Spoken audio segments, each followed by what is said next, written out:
Keluarga korban pembunuhan ibu rumah tangga di Kampung Puluh Loih Pidi pada 11 Januari lalu meminta aparat penegak hukum memberikan hukuman seberat-beratnya kepada pelaku.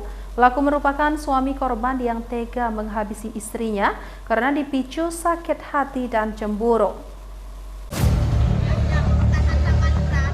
Kasus pembunuhan oleh suaminya M 37 tahun kepada istrinya Ayu Sri Wahyuni Ningsih 34 tahun warga Gampung Desa Menasah Pulau Loih Pidi yang sempat viral pada awal tahun 2024 lalu.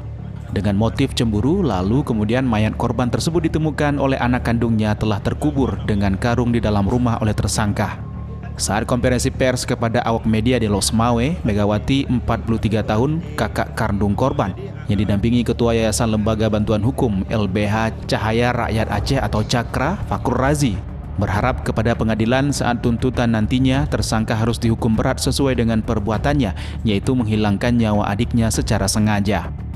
Keluarga korban pembunuhan membantah semua isu atau pemberitaan yang beredar di masyarakat bahwa adiknya selama ini adalah tukang selingkuh. Padahal adiknya selalu dianiaya dan selalu diancam akan dibunuh akibat cemburu buta tanpa adanya bukti yang jelas. Megawati, kakak kandung korban, berharap hakim dan jaksa penuntut bisa melihat kronologis dari segi cerita keluarga, bukan hanya dari segi cerita tersangka saja, sehingga dapat memutuskan hukuman yang seberat-beratnya kepada tersangka. Saya merasa kecewa dan merasa sedih kan karena tuntutan jaksa itu terlalu minim sekali, ringan sekali, cuman berat tahu tuntutannya apa kan. Kami di sini meminta bantuan sama awak para media ini, sama Pak Fakhur Razi ini, supaya kami bisa mendapatkan keadilan yang seadil mungkin lah untuk keluarga kami, untuk almarhumah adik kami, karena kami memang merasa sedih, Pak. Soalnya ini tidak ada keadilan lah untuk almarhumah adik saya, Pak. Karena di sini adik saya kan memang dibunuh dengan sangat bejat. Sementara itu, Fakhur Razi, Ketua Yayasan Lembaga Bantuan Hukum LBH Cahaya Rakyat Aceh atau Cakra, Fakhur Razi berharap pengadilan bisa melihat dan menyimpulkan kasus ini dengan pasal pembunuhan berencana, yaitu pasal 340 KUHP, yang mana diawali dengan ancaman yang selalu diucapkan oleh tersangka. Kalau kami lihat di sini dari dakwaan, memang kami belum sempat mempelajari lebih jauh terkait hal ini.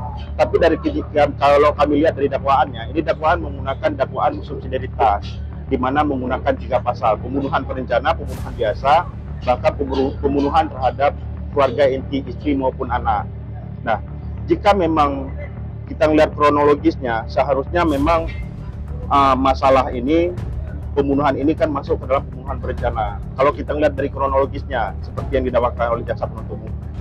Dalam sidang yang digelar di Pidi, tersangka dituntut 14 tahun penjara oleh jaksa penuntut umum, dan itu sangat memberatkan keluarga korban karena tuntutannya terlalu ringan.